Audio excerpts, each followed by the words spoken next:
como é que eu mudo meus comportamentos? Como é que eu ensino meu cérebro a gostar de fazer essas coisas que a curto prazo são coisas difíceis? A gente sabe que é mais difícil o cara viver na M. É mais difícil ele acordar podre todo dia, a gente sabe disso. Mas também é difícil você mudar hábitos. Como é que eu ensino meu cérebro a gostar de fazer coisas difíceis? Ensinar ele é algo, vamos dizer assim, realmente complexo, mas eu faço ele se adaptar. Como é que eu faço isso? É um jogo do progresso, o jogo dos micro hábitos, dos mini hábitos. Por quê? Toda vez que o nosso corpo ele vai sofrer algum tipo de mudança, o meu cérebro instintivamente vai querer fazer com que você volte ao hábito anterior, porque é mais fácil, eu já economizo energia para algum momento futuro que eu precise dessa energia de uma forma imediata. Então, quando eu faço uma mini mudança, onde o meu cérebro ele não sinta tanta necessidade de desprender energia, ele vai resistir, mas não tanto se eu fizesse uma mudança muito brusca. Então, você que tem dificuldade de mudar hábitos, tem muito de personalidade. Tem pessoas que precisam mudar da água pro vinho, porque senão ela não vira, mas a maioria das pessoas precisam de pequenos estímulos, porque senão o cérebro vai auto-sabotar ela. Então, todo dia você fazer uma pequena mudança, igual a gente falou no sono, começa a delimitar o horário que você vai dormir e vai acordar, meia hora antes você vai fazer a sua rotina de higiene. A alimentação, putz, minha rotina de alimentação tá muito ruim. O que eu faço a partir de agora? Começa a retirar devagar e de forma progressiva os alimentos que você está viciado. Por exemplo, em 2012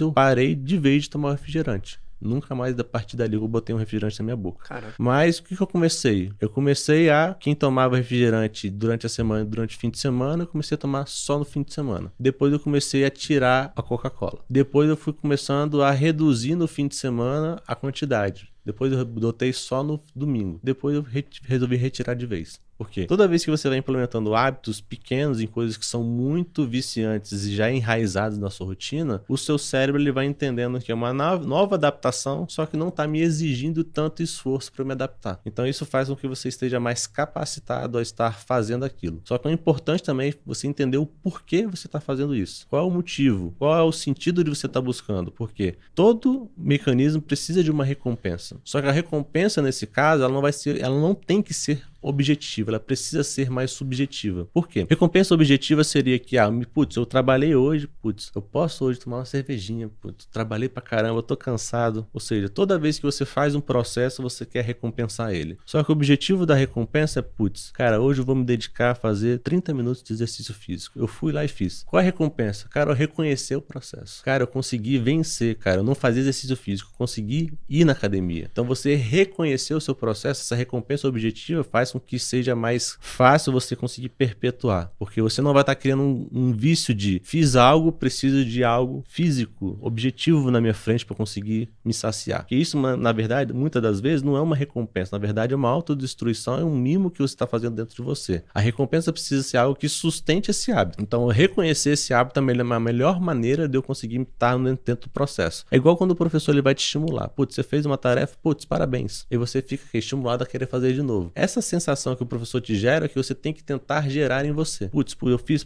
parabéns pra mim, cara. Putz, eu não conseguia fazer um dia de academia, eu já fiz hoje 30 minutos. Putz, então vamos pro próximo desafio. Qual é o próximo que eu vou fazer? Putz, amanhã eu vou tentar fazer mais 30 minutos. Putz, consegui. Putz, vou dar um descanso no outro dia, porque no outro dia eu vou tentar fazer para chegar na minha meta de 3 vezes por semana. Quando essa meta ficar fácil, você vai aumentando, reconhecendo o processo, porque você vai se recompensar trilhando o caminho e não por você ter buscado o resultado. Por quê? Porque a jornada da vida para você ter sucesso não é você saber onde você quer chegar. Isso é importante para você sair do ponto A para o ponto B, mas você saber curtir a jornada para você conseguir chegar lá. Porque se você sabe do ponto A ao ponto B onde você quer chegar, você se esforça, chega lá e se recompensa, chega lá quando você fala, putz, o que eu vou fazer a partir de agora? Aí você não sabe qual é a próxima meta. Quando você trilha o processo, você às vezes passa da sua meta e você se assusta aonde você tá, porque você entendeu que a jornada é curtir o caminho e não só buscar a recompensa em si. Animal. Tem uma coisa que me ajudou muito esse ano. Esse ano foi um ano que eu voltei a colocar alguns hábitos de forma consistente na minha vida. Eu tive uma fase extremamente consistente, aí eu tive um período de 2, 3 anos de baixa, um período que eu tava meio perdido no que eu ia fazer da vida, eu tinha mudado, né, me converti, mudei muitas crenças. Então de 2019 até o ano passado foi um período de eu tava mudando alguns pensamentos, foi um período de transição na minha vida. E eu não fui consistente em várias coisas que eu era. Eu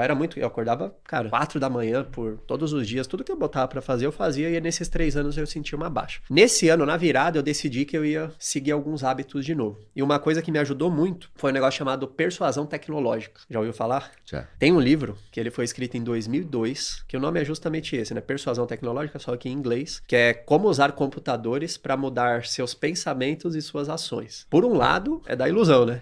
Dá medo, né? Porque a inteligência artificial tá vindo pesado e os computadores realmente, as máquinas, as empresas de tecnologia realmente conseguem mudar nosso comportamento. Só que isso me ajudou por um lado. Então, eu tô usando um recurso dos aplicativos, que é aquele só dele marcar quantos dias você tá no progresso. Cara, isso mudou a minha vida. Eu metrificar a jornada. Então, por exemplo, eu falei, eu vou estudar inglês esse ano. Era uma coisa que eu sempre procrastinava para estudar inglês. Vou estudar, eu quero melhorar minha pronúncia. Eu baixei o aplicativo Duolingo, comecei a fazer um exercício por dia. Alguns dias eu faço 2, alguns 3, mas a maioria eu faço um exercício.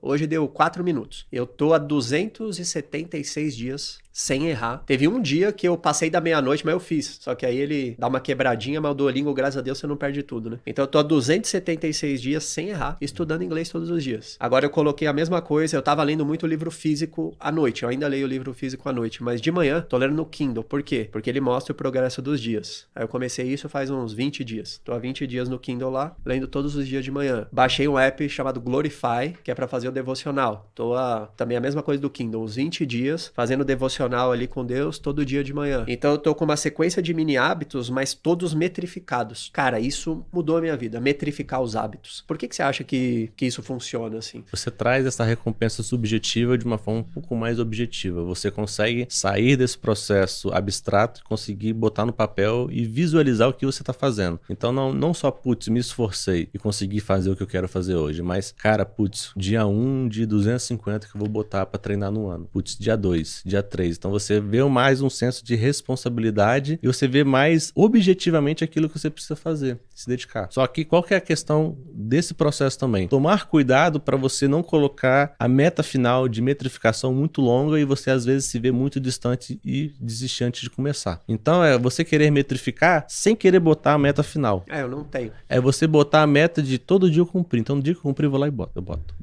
Porque você vê o que você já fez. Cara, putz, já foi 276 dias fazendo inglês lá, dedicando 4, 5 minutos por dia. E se eu olhar o Elias lá atrás e hoje no inglês, cara, olha quanto pouco tempo que eu me dediquei e olha como eu já mudei. Tô fazendo isso com francês agora, porque eu vou viajar com a GG. A gente curte algumas coisas lá em Paris. E eu falei, eu preciso aprender um pouquinho. Você é louco, hein, velho?